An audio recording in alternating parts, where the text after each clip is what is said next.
Hey everyone, welcome to today's edition of One Single Story, where each weekday we offer a brief lesson from a section of today's reading, then we examine a single relevant question that passage points us to. Today I'm joined by Sheryl Daughety. We're looking at a passage from Genesis chapter 48. Pervasive in the story of the nation of Israel is the theme of God choosing certain people. So Abraham was chosen by God, not because he was righteous or even because he was worthy. He was chosen simply because that was God's sovereign decision. And as Abraham's family grew, God consistently exercised his sovereignty as to which son would carry the covenant promises forward.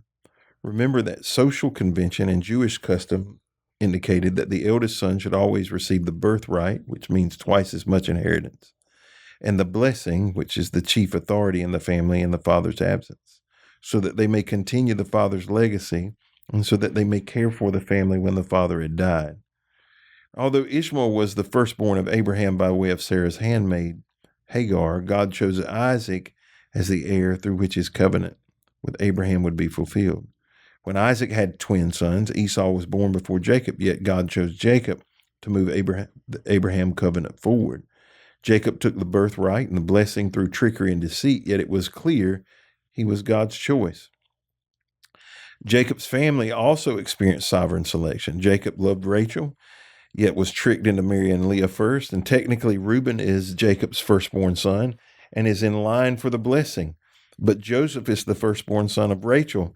And this background point is important for understanding what is taking place in this passage of Genesis chapter 48 as Jacob blesses Joseph's two sons. So Joseph presents his two sons before his father. Manasseh is Joseph's oldest born son and Ephraim the youngest.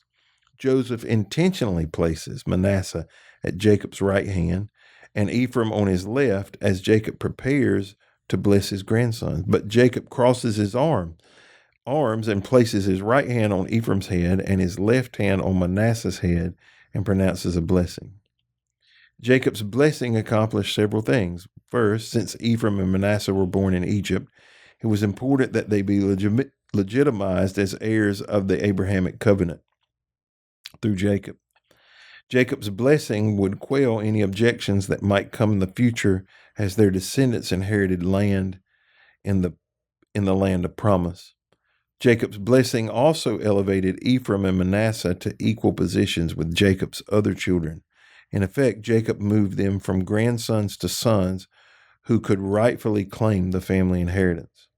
The elevation of Joseph's two sons, in effect, would elevated him to the firstborn status.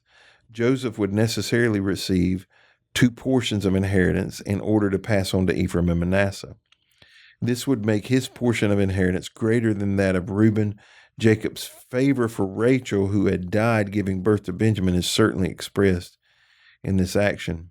So Jacob's blessing also confirmed God's choice of which Joseph's sons would be the greater.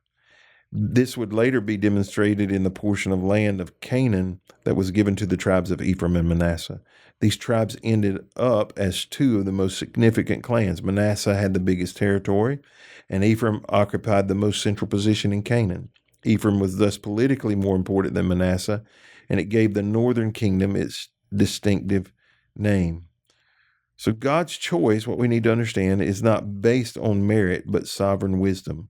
Although we are far removed from the culture of this text, we can appreciate that God chooses people based on his sovereign wisdom and not upon merit. When one is chosen by God, there is no defense necessary to justify that choice. God chooses whom he will and does so for his own glory and his own purpose. So we live in this world of fairness, Sheryl. How does it make you feel, or how do you think it makes other people feel that God chooses people based on his mercy, his grace, and his freedom to choose instead of what we consider to be fair?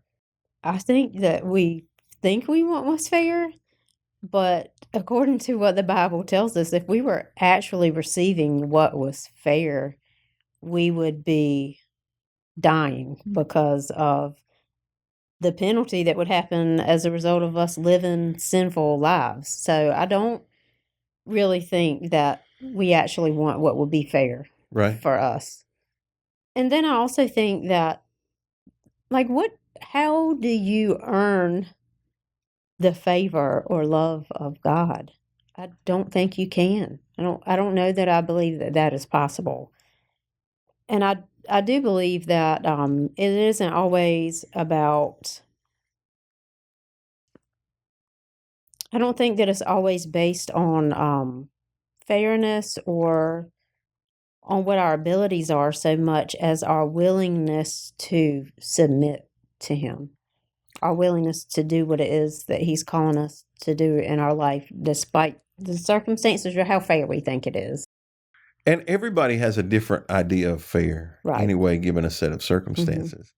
I was sitting here trying to think of a time where you or I might have had a different view of fairness.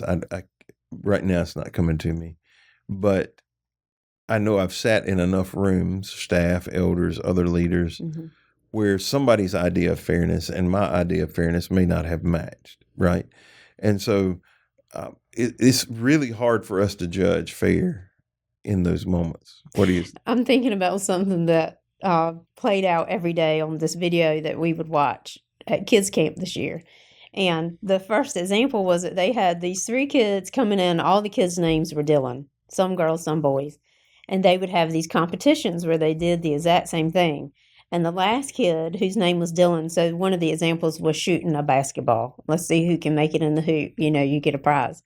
And every time the kid who was last in line was the one that got the stink end of the deal. Like I think he had like a bag of spaghetti noodles, and he had to take the noodles out and try to make a basketball shot, And every day it just got worse for this last kid named Dylan, and it just got me so tickled. And I finally looked at the adult leader sitting beside me, and I was like, this is so relatable, because sometimes you think, like, this person got a basketball to play this game. This person got a basketball to play this game. How come I got a wet bag of noodles? Right. Yeah. That I think we often do end up in situations where we feel like, man, we're going to do what we got to do, but this does not feel fair right now. There are a lot of times things don't feel fair, Mhm. right? Stuff gets dumped on us. We have to do. I suspect as a mother, you feel that way sometimes. That what bad timing is this? That I've got to deal with this. But you don't get to choose those things. No. You only get to choose how you respond to those Mhm. things. And and we don't, like yesterday we talked about politics. One day I'll ask God, why we're at this place in this country, and I say, when I get before God, I got a list of questions I want to ask. They're not going to matter at that point. No, you actually won't care. Right. Yeah. They're not going to matter when I get there. I would like to know why, why couldn't it have happened this way? Why couldn't it have been this way?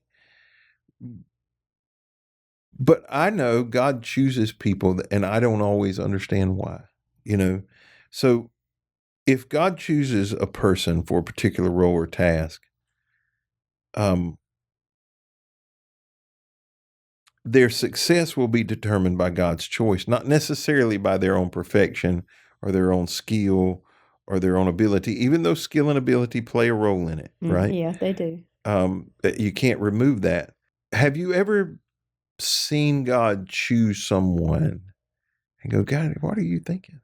Why are you doing that? I'd be lying if I said I hadn't questioned some situations like that where I had seen, where somebody was chosen to do something in particular, and I think, oh gosh, I really wonder how this is going to turn out. And it could have been for multiple reasons. But I have also seen people who seemed inept at making a situation happen or completing it or doing what it was that God had called them to do. But because their number one goal was keeping their heart aligned with God and what God was calling them to do, He gave them the ability to accomplish things that they 100% did not have the ability to accomplish on their own. And I often believe that that is how those choices are made by God, more so than does he believe that we have the ability to do this? Because he's God. It doesn't matter if we have the ability or not. Right. The question may be more about, is this person going to have a pure heart, and are they going to keep themselves inside of my will as opposed to being easily bent in another direction that's going to pull them more toward their own personal desires than them glorifying me with their life. The times I have probably had the most conversations, and certainly the most personal conversations, have been around the fact that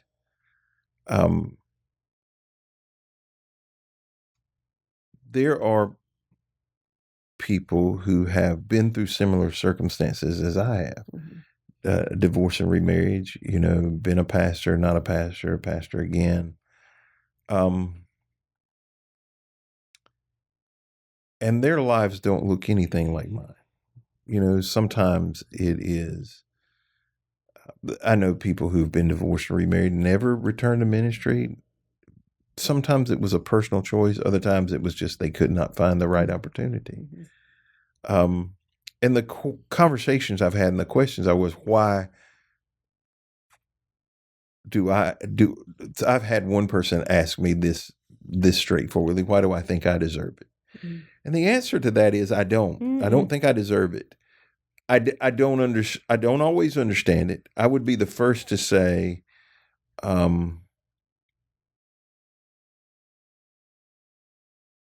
there are probably people who deserve it more than I do if we're looking at a fairness level.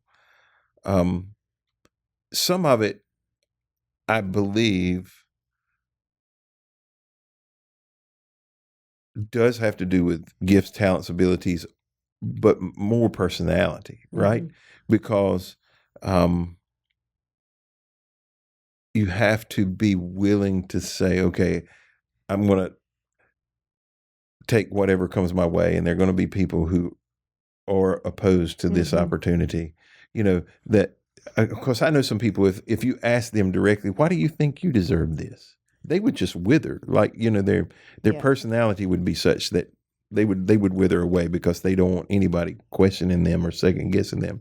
And so I understand that part of that is a gift of a personality that I've been given to be able to endure those things. But from a fairness standpoint, there are lots of pastors who have been faithful, never been divorced, never had a lapse of integrity, that for an entire lifetime would pastor a church of 50 and would give their right arm to have the opportunity that I have.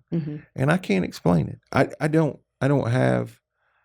always have a good answer for people, other than, one, personally, I want to trust God and I want to be used by Him. But two, He's in control, and I'm not the one moving the chess pieces, and that's the most personal example that I have. There are other times that I see people and I'm like, that was, why them, and sometimes I'm right, and it's not God. It wasn't God's choosing, but other times I'm wrong. I'm surprised at how successful people are. And how do you deal with it when you think this is a bad idea? I don't, because I just assume it's none of my business. I think that's how I usually feel about it. And if it's something personal to you, I think in a lot of those situations, you don't have any choice but to watch it play out, and to kind of see what ends up happening. Right. But I also, I think we all have to trust in God's sovereignty, because as we have talked about several days this week, he has the ability to make what seems totally impossible 100% possible. And we're lucky that he chooses to use us in those processes. He chooses to work through us. He chooses to do what even we know is the impossible that he is asking us to do.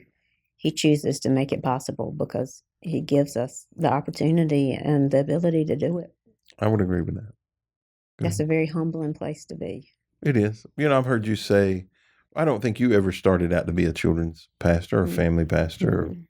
I certainly did not want to be one. I resisted before I ever did it, and then I tried to screw it up the best I could before I even then. But I do think I think if we approach the call of God with humility, we can find ourselves used in ways we never could before. If we approach it with arrogance and entitlement, eventually we're going to pay a price. You better hold on. Yeah, that's right. Either way. Agreed. Well, thank you for joining us today on this edition of One Single Story. We hope you'll be back with us next week as we continue discussing our daily Bible reading.